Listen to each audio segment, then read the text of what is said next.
Alright, so hello viewers and welcome to Transport Giant Steam Edition. I'm your host, PPGChu, and well, today we'll be starting a bit of a mini Let's Play series where, an extended preview, if you will.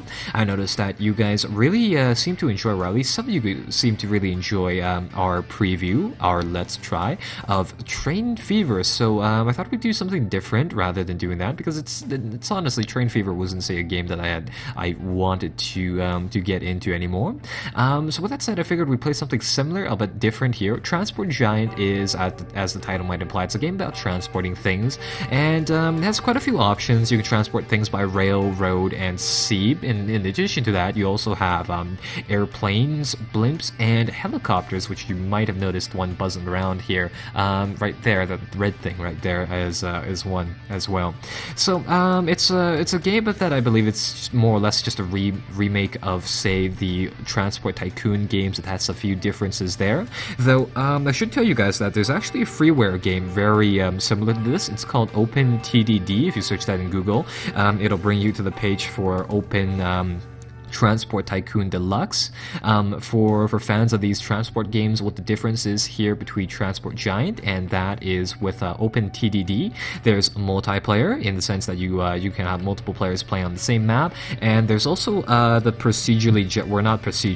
the randomly generated worlds, so you can make a sandbox game on a entirely generated map on this game. Rather, inside Transport Giant, the specialties is that you get 3 campaigns for the game, and in addition you have the sandbox play as well, though bear in mind that unlike OpenTDD, the sandbox has pre-made maps, whereas inside that game you had those randomly generated ones.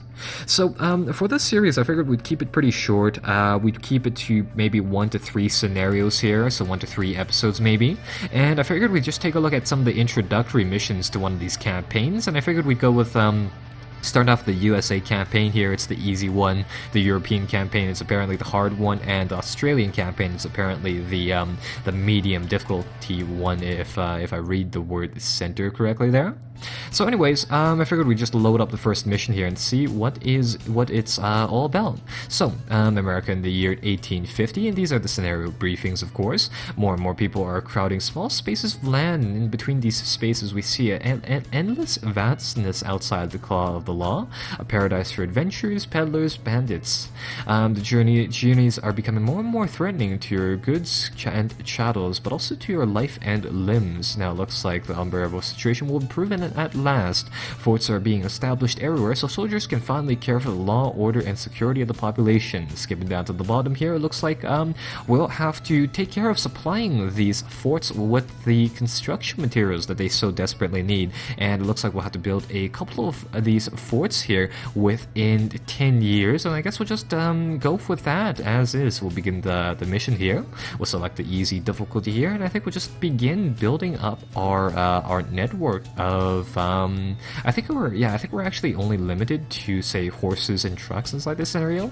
So I guess we'll go with that, and we'll just get our basic transportation network here set up here in a bit, and we'll just really go with that from the Let's Play. So the basic idea of setting up these things are pretty simple. It's a process of linking up these terminals, which are these things right here that have a name tag in red. So for example, this one is Frontier Town Center. The little yellow zone that it has around it is the zone of influence it has, and whatever buildings are highlighted green inside the zone are buildings that this terminal can support, in the sense that these are the buildings which will use terminal services. So for example, this will be the place where we drop off the 50 units of wooden boards we need to build this fort. So in general, I mean, this is the basic tutorial level. One of the things that I really like about this game is just the timeless graphics. I absolutely love the I don't really know what the art style for this is called, the pixel art, I guess. I mean, it's just really nice. It has that timeless look where I guess during the 2004 time period, I mean, this would be arguably better than most 3D things out there.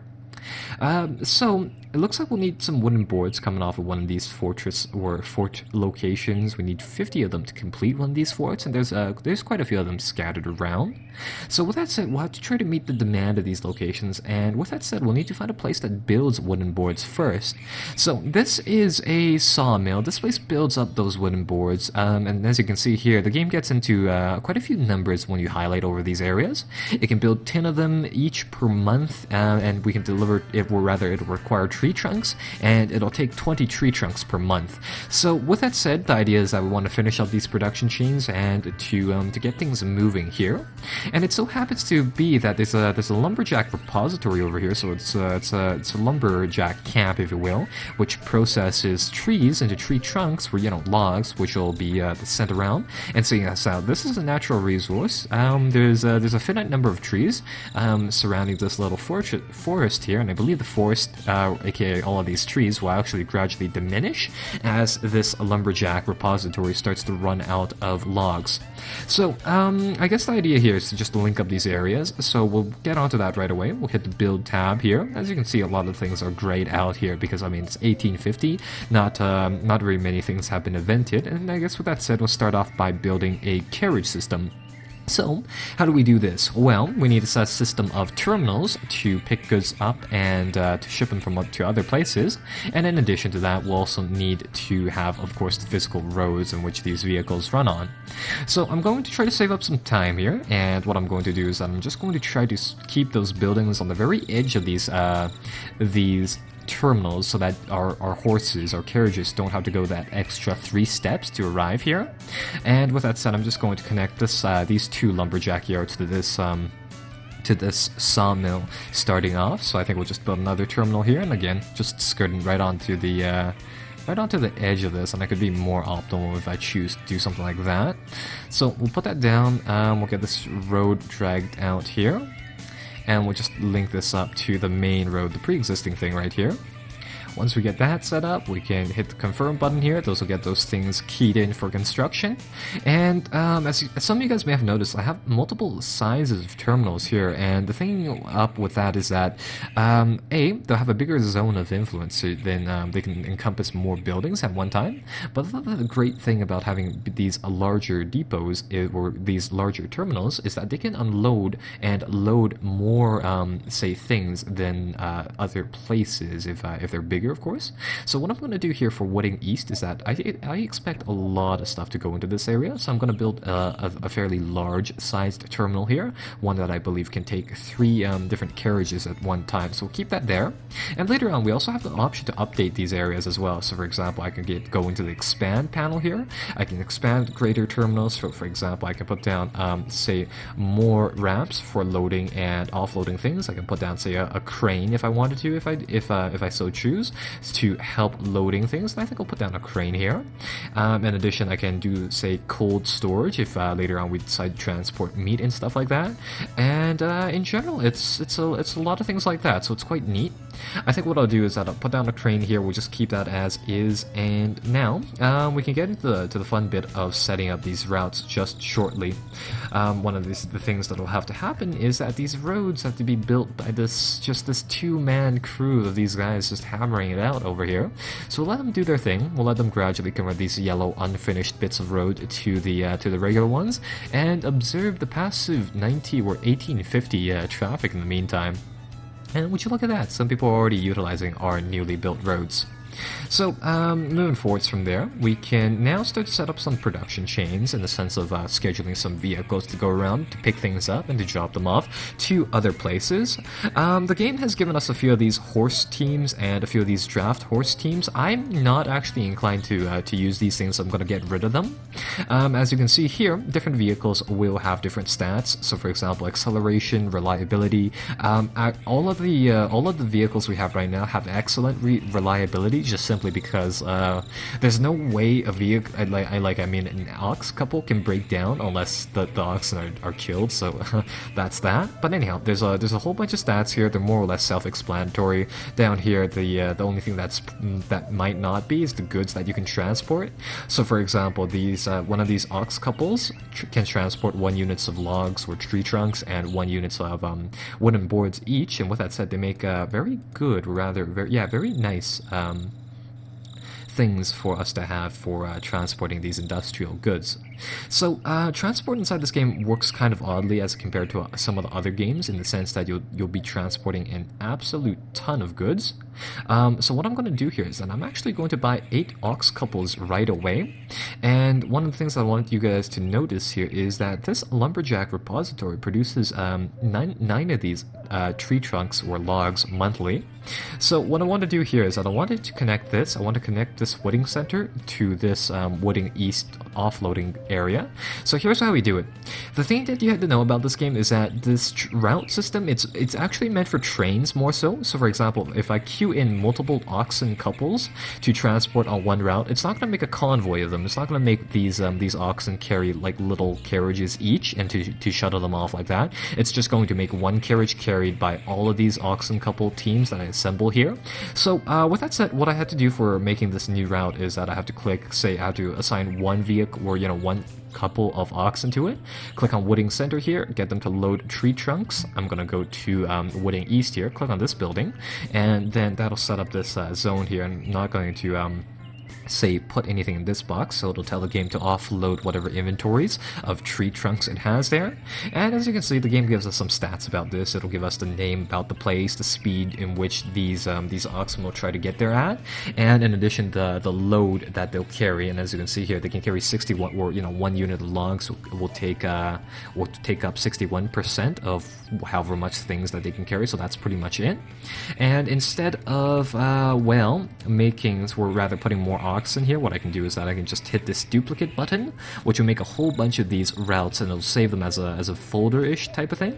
So that'll set up 8 routes effectively, where in a convoy of 8 oxen from this center to over here. And likewise, what I'm going to do is that I'm just going to wait until this road finishes, and I'm going to get the same thing done from Wooding North. So now what should happen is that a whole bunch of these oxen teams should be launched from Wooding Center over here. And, they should just gradually come out here and, let's see, get there where they should shortly carry logs, and they should just transport those over to that center, and that'll be really that. Looks like, the game will take some time firing off, or, getting all of these ox couples to go on their route. So they'll just passively do that, and we can get another one set up here. So pick up logs. We also have a few other orders here. So for example, we can get them to stop at the station after they've completed this route. We can get them to wait until they're fully loaded. We can get them to wait until everything's unloaded, or we can delete a station from the schedule as well. And likewise, I'm gonna get a whole bunch of these duplicate routes going, because mind you, the game it's one of those games where the game scale isn't, say, particularly realistic. So as you can see here, these oxen are either incredibly slow animals, or they actually do take like a month to transport stuff from Wooding Center here to Wooding East in, just an absurdly long time. Either way, we'll let them do their thing. Our guys are just shuttling things there and back. We'll need a lot of these convoys is the thing, and that's kind of the reason why I'm buying these vehicles where, sets of oxen in these absurdly large numbers. But that is one basic route. We can speed this up here so we can get production to overtime mode. Another thing is that for whatever reason, everything inside the 1850s is extremely expensive inside this game. So yeah, our guys will just gradually drop things off here, and as you can see, things are being delivered. The stockpile is being built up here, and this little factory here is of course using up those tree trunks every month to build wooden boards. So yeah, this will just continuously happen. And going from here, now that we have a stockpile of these wooden boards, let's get those wooden boards and let's get them shipped off to one of the forts that so desperately need these. So likewise, same process, just from a different location. So we'll go click on, we'll get one of these oxen teams, Wooding East, go over here to Frontier Town Center. We'll get them to log wooden boards this time. And we'll hit the duplicate button a whole bunch of times, and that'll get one route set up. So hopefully what we should be able to do is that we should just be able to blitz these locations and get some of these forts finished within perhaps 6 months or so, because we only have 10 years to do this, and as you can see, it's already the sixth months of the first year, so it's the deadline approaches fast. And sometimes these little road there might be a few problems here with the single lane road. Later on inside the modern era and things, you can fix that. For now, we'll just let that do its thing.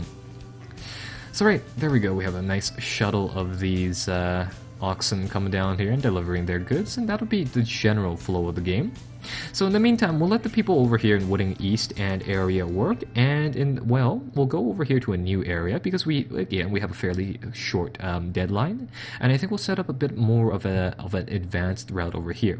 So in this corner of the map, we have 3 of these lumberjack repositories, and well, I want these guys to set up here, to set up a repository, a route to also generate us some wooden boards, and to get them to send those units to say somewhere else. So we're gonna do something similar, but not exactly the same.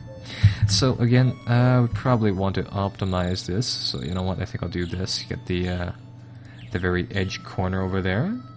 Get one route set up like that, and likewise over here, we probably want something like that.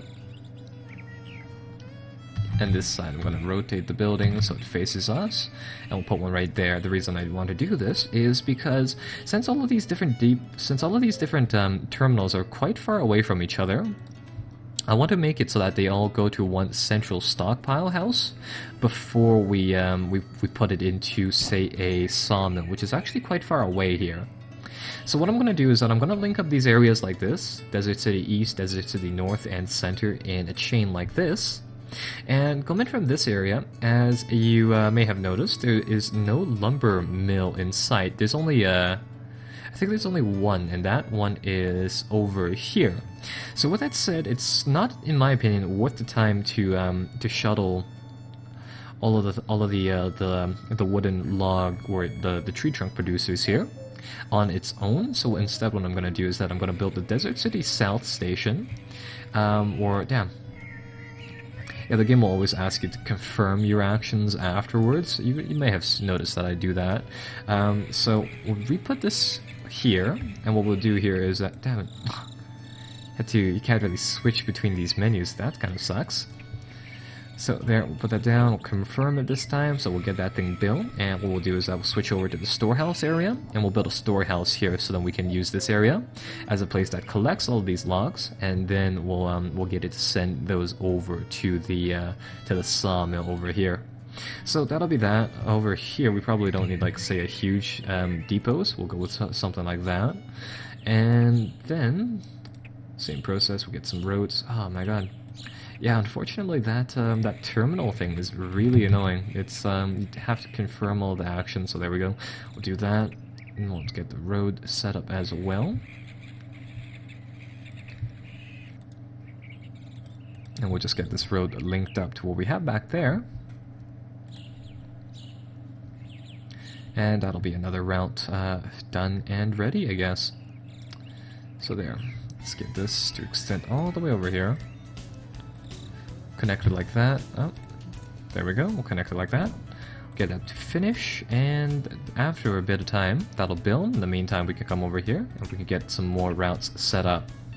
So all of these different areas will have different production capabilities. So for example, over here in these two areas only produce 3 units of logs each, though they have quite a while of ways to shuttle those logs. So what I think I'll do here is that I'm going to build sections of 6 oxen transports coming from these locations, picking up logs and dropping them off in Desert City as is, for the purposes, of course, of moving these goods and all. So we'll do that, and I'll just queue up 6 of these oxen couples inside one of these routes, because it doesn't cost us too much to queue up these massive amounts of just of oxen, really. Right, so we'll do the same thing over here. We'll get it to, not pick up logs from here. There we go. queue up a few of these, we'll get them working, and likewise over here. This one actually produces 6 units of logs each month, and it's quite far away, so I think we'll do 12, I guess, 12 different shuttles here. So we'll buy those units of oxen, and likewise over here we're gonna key up the station. We're gonna get that ready, and we're gonna send that all the way over here, and we'll get that streaming there, and that'll make this a lovely chain of just oxen going all over the place. So that'll gradually take its time. Checking back on our routes over here, we can check as to how well our areas are producing. It looks like over here there's actually still a demand for tree trunks, nevertheless. So we might even we might want to put even more units of oxen down for shipping to this area. But for now, I think we'll just fast forward, let the game do its course, and supply this location with the stuff that it needs for the most part. So it'll just gradually accumulate those things, it'll send them out, and that is pretty much how the game will flow here for a bit. So that we have some more cash. I think I'll buy 4 more oxen. Get another route set up here.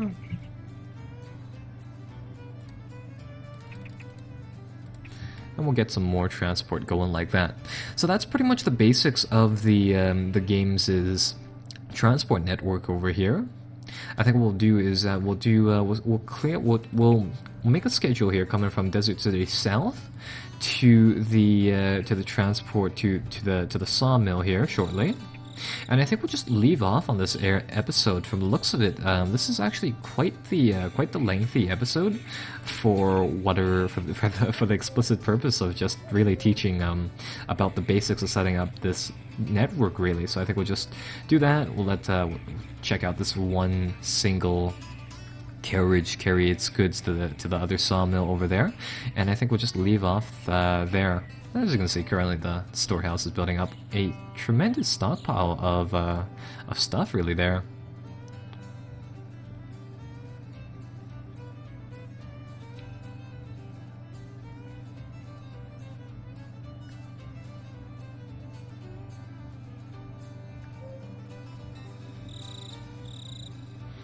And alright, so that is pretty much that. Oh, and it looks like the amount of profits we make is actually dependent on the distance, how far these goods travel. So it's kind of like OpenTDD. So anyhow, I hope you guys enjoyed this brief intro to the game mechanics here. Hopefully next time we'll be able to pick up the pace and see some more developments. But overall, I guess the game does have these rather lengthy scenarios, which is one thing. So make do with that what you will. Bye bye for now.